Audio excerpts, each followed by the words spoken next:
نیکی قبول نہیں ہوگی۔ اللہ فرماتے ہیں قل انتظروا انا منتظرون، ان سے کہو کہ تم بھی انتظار کرو، ہم بھی انتظار کر رہے ہیں۔ ان الذین فرقوا دینہم وکانوا شیعا، پھر آخرت کے عذاب سے اللہ تعالیٰ ڈرا رہے ہیں، اور یہ آیت بڑے غور سے پڑھنے والی ہے۔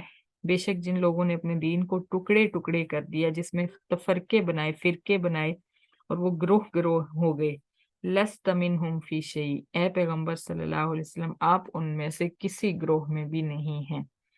اب ہمارے یہاں ہوتا ہے نا کہ آپ کیا ہیں، آپ سنی ہیں، وہابی ہیں، شیعہ ہیں، دیوبندی ہیں، کیا ہیں؟ ہر بندہ یہ ایک دوسرے سے پوچھ رہا ہوتا ہے۔ تو اللہ تعالیٰ کیا فرما رہے ہیں کہ جنہوں نے اپنے دین کو فرقے بنائے ہیں، آپ ان میں سے کسی فرقے میں بھی نہیں ہیں، آپ صرف صاحب قرآن ہیں، آپ نے قرآن پہ عمل کرنا اور کروانا ہے۔ تو اس لیے ہمیں بھی ان فرقوں میں نہیں پڑنا، ہم نہ ہی سنی ہیں، نہ ہی وہابی ہیں، نہ ہی بریلوی ہیں، نہ ہی دیوبندی ہیں، ہم صرف مسلمان ہیں اور ہمیں مسلمان ہی بننا ہے اور قرآن کے مطابق عمل کرنا ہے انشاءاللہ۔ انما امرهم الی اللہ، اللہ فرماتے ہیں کہ ان کا معاملہ اللہ تعالیٰ کے پاس ہے، ثم ینبئهم بما كانوا يفعلون، وہ ان کو بتائے گا کہ وہ کیا اعمال کرتے رہے ہیں، ان کو ایک ایک عمل کا حساب ان کا جو ہے ان سے لے گا، اور ان کے سامنے ان کی زندگی کی پوری فلم چلا کے دکھائے گا کہ تم یہ کرتے رہے، اور اب بتاؤ کہ یہ سب کیوں کیا۔ من جاء بالحسنۃ فلہ عشر امثالها، سبحان اللہ، اللہ تعالیٰ کی رحمت دیکھیے، جو شخص ایک نیکی لے کر آئے گا اس کو کم از کم اس نیکی کے برابر 10 نیکیوں کا اجر ملے گا۔ یعنی کسی نے 1 روپیہ خیرات کیا تو اس کو کم از کم 10 روپے خیرات کرنے کا اجر ملے گا، اور اس سے زیادہ اللہ تعالیٰ فرماتے ہیں واللہ یضاعف لمن یشاء، اللہ جس کے لیے جتنا چاہے گا بڑھائے گا۔ کسی کو اس کی جگہ 70 روپے خرچ کرنے کا ثواب ملے گا، کسی کو 1 روپیہ خرچ کر کے 700 روپے خرچ کرنے کا ثواب ملے گا۔ یہ خرچ کرنے والے کے ذہن پہ، اس کی نیت پہ ہوگا کہ اس نے کس نیت سے خرچ کیا۔ اسی طرح کسی نے 1 نفل پڑھا، اس کو یعنی 2 نفل پڑھے تو اس کو کم از کم 20 نفلوں کا ثواب ملے گا، اور زیادہ سے زیادہ 70 نفلوں کا، اور اس سے بھی زیادہ اگر اللہ تعالیٰ چاہیں گے تو 700 نفلوں کا، یعنی اس کو 1400 نفلوں کا ثواب ملے گا۔ 2 سے اگر ہم ڈبل کریں تو یعنی آگے آگے لے کے جائیں تو اللہ تعالیٰ جو ہیں وہ بڑھاتے جاتے ہیں نیکیوں کو جتنا چاہتے ہیں انسان کی نیت اور خلوص کی وجہ سے۔ اور لیکن دوسری طرف گناہ کا جو معاملہ ہے وہ ایسا ہے، وَمَنْ جَاءَ بِالسَّيِّئَةِ فَلَا يُجْزَىٰ إِلَّا مِثْلَهَا، جو شخص گناہ کرے گا اس کو صرف ایک ہی گناہ کی سزا دی جائے گی۔ اللہ تعالیٰ چاہتے تو اس پہ بھی انسان کی نیت کے حساب سے اس کو 700 گناہوں جتنا بوجھ اس کے اوپر لاد دیتے، لیکن اللہ تعالیٰ غفور الرحیم ہے، اللہ ظلم نہیں کرتے، اور اللہ تعالیٰ نیکی کی قدر فرماتے ہیں۔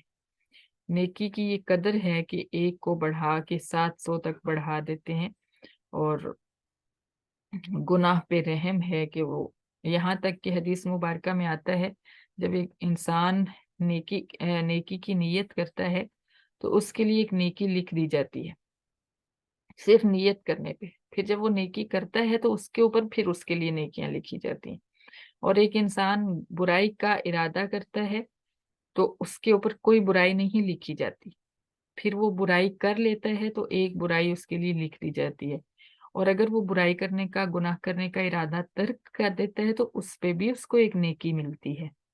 یعنی گناہ کا ارادہ کیا تو اس پہ گناہ لکھنے کی بجائے مطلب اس پہ کچھ نہیں لکھا جاتا، لیکن گناہ کا ارادہ کر کے ترک کر دیا تو اس پہ بھی ایک نیکی لکھ دی جاتی کہ اس نے اپنے نفس کے ساتھ جہاد کیا، اس نے اپنے آپ کو شکست، اپنے نفس کو شکست دے دی کہ میں یہ نہیں کروں گی، میں یہ نہیں کروں گا، تو اس وجہ سے اللہ تعالیٰ اس کے نامہ اعمال میں ایک نیکی لکھ دیتے ہیں۔ قل اننی ہدانی ربی الی صراط مستقیم، پھر آپ صلی اللہ علیہ وسلم سے اللہ تعالیٰ نے 3 اعلان کروائے۔ پہلا اعلان، آپ اعلان کر دیجئے کہ میرے رب نے مجھے صراط مستقیم کی طرف بذریعہ وہی ہدایت دی ہے، دینن قیما ملت ابراہیم حنیفہ، وہ صراط مستقیم کیا ہے؟ وہ ابراہیم حنیف کا مذہب پکا دین ہے، پختہ دین ہے، اور جو اعلان ابراہیم نے کیے تھے وہی میرے سے بھی اللہ تعالیٰ نے کروائے۔ یہ آپ صلی اللہ علیہ وسلم کو اللہ تعالیٰ فرمانے ہیں کہ آپ یہ اعلان کریں۔ وما کان من المشرکین، اور ابراہیم مشرک نہیں تھا۔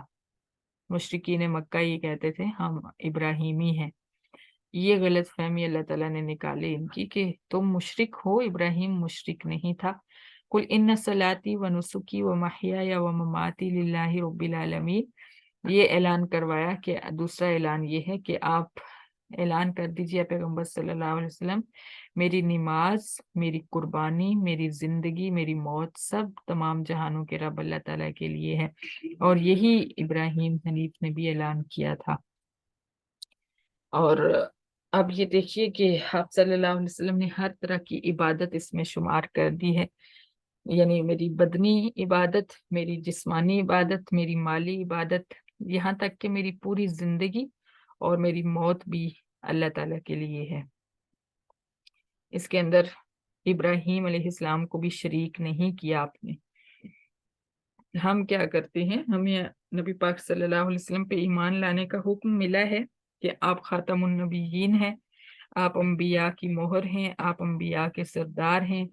ہمیں یہ ایمان رکھنا ہے کہ اللہ تعالیٰ کے بعد آپ بزرگ و برتر ہستی ہیں، لیکن ہم آپ کو اللہ کے برابر بٹھا دیتے ہیں، آپ سے حاجتیں پوری کروانے لگتے ہیں، آپ کو اللہ کا شریک بنا دیتے ہیں۔